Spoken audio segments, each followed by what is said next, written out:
Hello everyone, आज का हमारा टॉपिक है method of valuation of goodwill. चलिए शुरू करते हैं।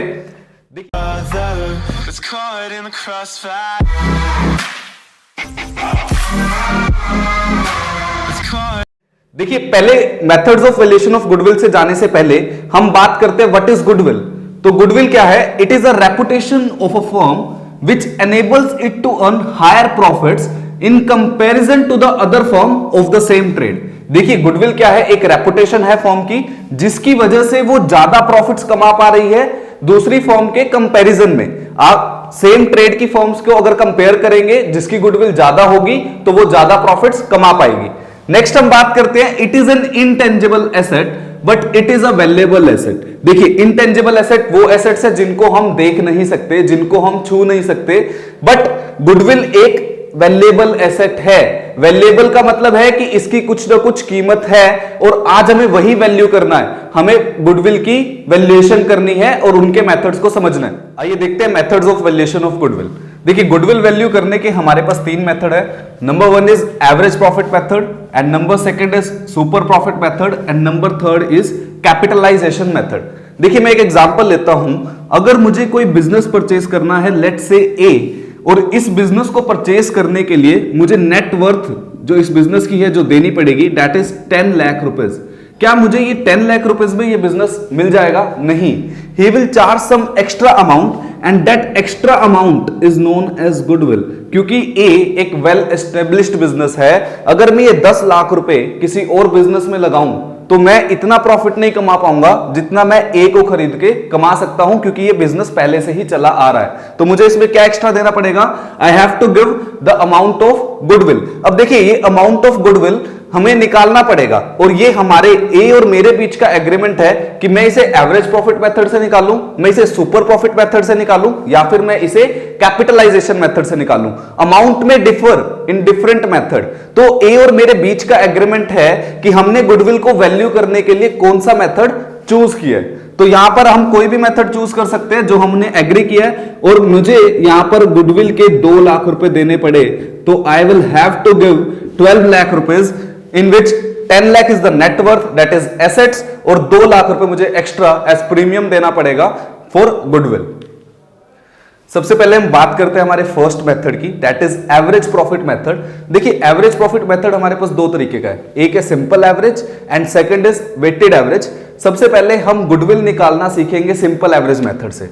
तो देखिए, सिंपल एवरेज में गुडविल निकालने का हमारे पास फॉर्मूला है number of year of purchase, number of years of purchase into में एवरेज प्रॉफिट्स।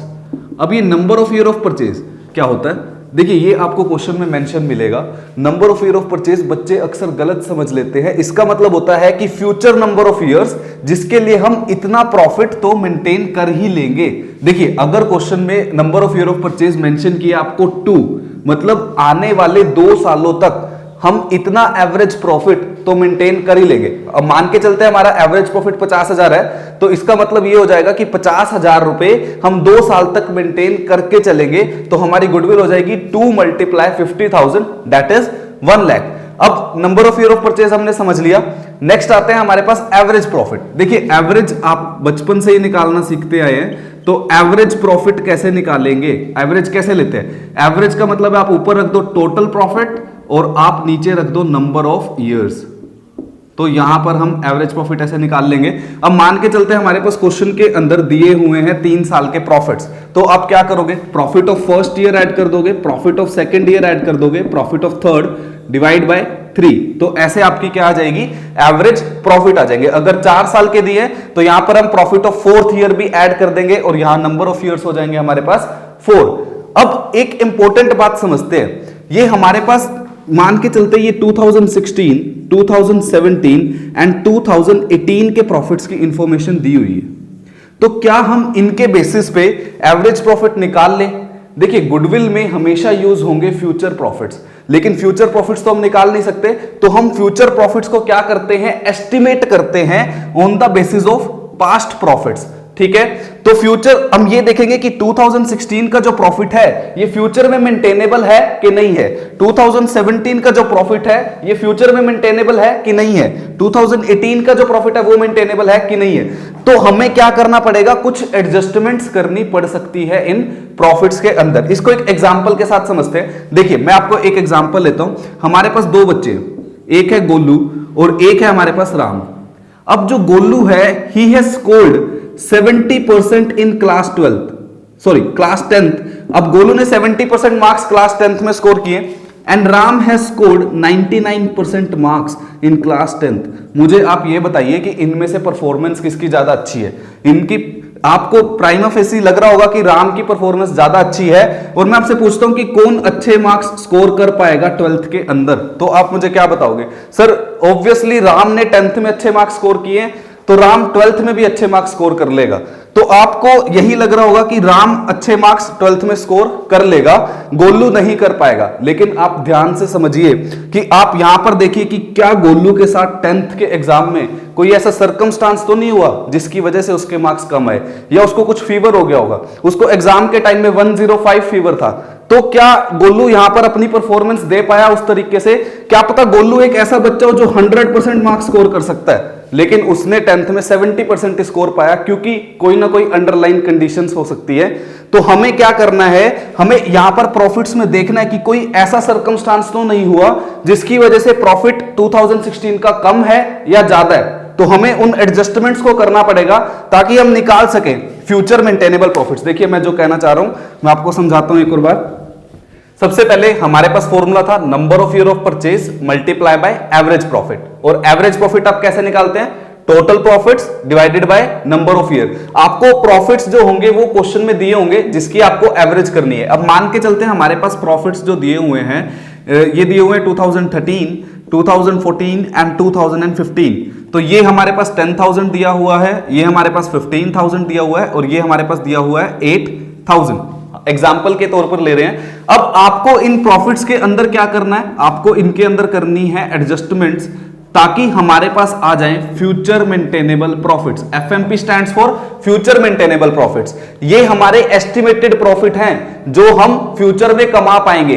देखिए एक्चुअल प्रॉफिट के हिसाब से आप गुडविल नहीं निकालोगे। अभी मैंने आपको क्या बताया, आपको क्या करना है, इनके अंदर एडजस्टमेंट्स कर देनी है, कुछ सर्कमस्टांसेस है उनको नोट करना है, उसके बेसिस पे एडजस्टमेंट करनी है, और ये निकाल लेना है कि आप कितने प्रॉफिट फ्यूचर में मेंटेन कर पाओगे, और उनकी आपने एवरेज ले लेनी है। अब हमारा मेन काम आता है कि सर एडजस्टमेंट कौन कौन सी है जो हमें करनी पड़ेगी। देखिए एडजस्टमेंट अगर मैं आपको कराऊं तो सिर्फ हमारे पास 3 ही एडजस्टमेंट्स बनती हैं, और ये 3 एडजस्टमेंट कौन कौन सी हैं? सबसे पहली, अगर कोई ऐसा एक्सपेंस जो पास्ट में तो हो गया लेकिन फ्यूचर में नहीं होगा, ये ध्यान रखना कि ऐसा एक्सपेंस जो पास्ट में हो गया लेकिन फ्यूचर में नहीं होगा। एग्जाम्पल लेते हैं, अगर किसी साल हमारे गोडाउन में आग लग जाती है तो कोई ऐसा लॉस हो गया, एबनॉर्मल लॉस, जो सिर्फ पास्ट में ही हुआ है लेकिन फ्यूचर में कभी नहीं होगा, तो मुझे बताओ कि एक्सपेंस से या फिर कोई ऐसे लॉस से तो क्या इफेक्ट पड़ेगा प्रॉफिट के ऊपर? जो आपका प्रॉफिट होगा उस साल का वो कम होगा या ज्यादा होगा? अब मान के चलते हैं 2014 में हमारे पास 5,000 रुपीज का सामान जल के नष्ट हो गया, तो मुझे बताओ 2014 में जो प्रॉफिट है वो कम होगा या ज्यादा? एक्सपेंस है ना आपका, तो इसने प्रॉफिट को क्या कर दिया होगा? कम कर दिया होगा। तो आप मुझे बताओ एडजस्टमेंट के लिए क्या कर दोगे? प्रॉफिट कम हो गया आपके ऐसे खर्चों से, तो आप एडजस्टमेंट के लिए यहां पर क्या कर दोगे? ऐड कर दोगे। तो कोई भी ऐसा एक्सपेंस है जो पीछे हो गया, फ्यूचर में नहीं हुआ करेगा, तो आपको क्या करना है? उस एक्सपेंस को यहां पर ऐड कर देना है। आपने प्रॉफिट को फिर से फ्यूचर मेंटेनेबल प्रॉफिट निकाल लिया, दैट इज 20,000। इतनी बात क्लियर हुई? नेक्स्ट हमारे, अच्छा एग्जांपल हमारे पास कौन कौन से हैं? यहां पर एबनॉर्मल लॉस हो गए जैसे कि loss by theft, loss by fire, ये सारे के सारे आपके ऐसे एक्सपेंसेस हैं जो पीछे पास्ट में तो हो गए लेकिन फ्यूचर में होने की संभावना नहीं है। अब हर साल थोड़ी आग लगती रहेगी। 2014 में 5,000 रुपए की आग लग गई तो 2014 का प्रॉफिट कम हो गया, अब 2015 में भी आग लग जाएगी, हमारा प्रॉफिट कम हो जाएगा, 2016 में भी आग लग जाएगी। ऐसा नहीं है, जिस साल का प्रॉफिट उसने कम किया है आप उस साल का प्रॉफिट क्या कर देंगे? बढ़ा देंगे। अब हमारे पास सेकंड एडजस्टमेंट है कि अगर कोई इनकम जो पास्ट में हो गई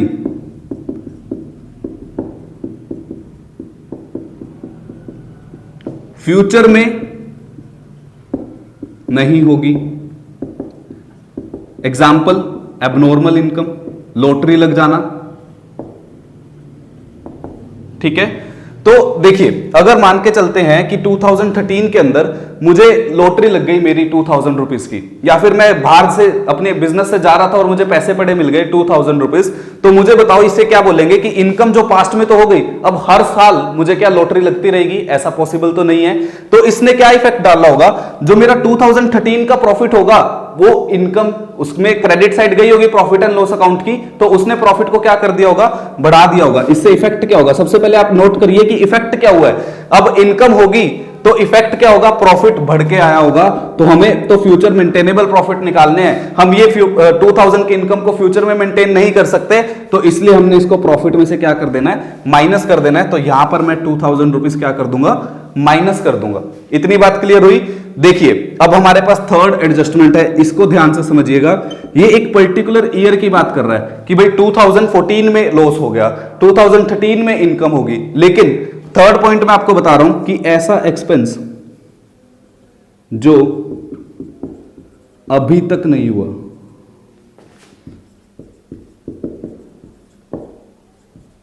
फ्यूचर में हुआ करेगा।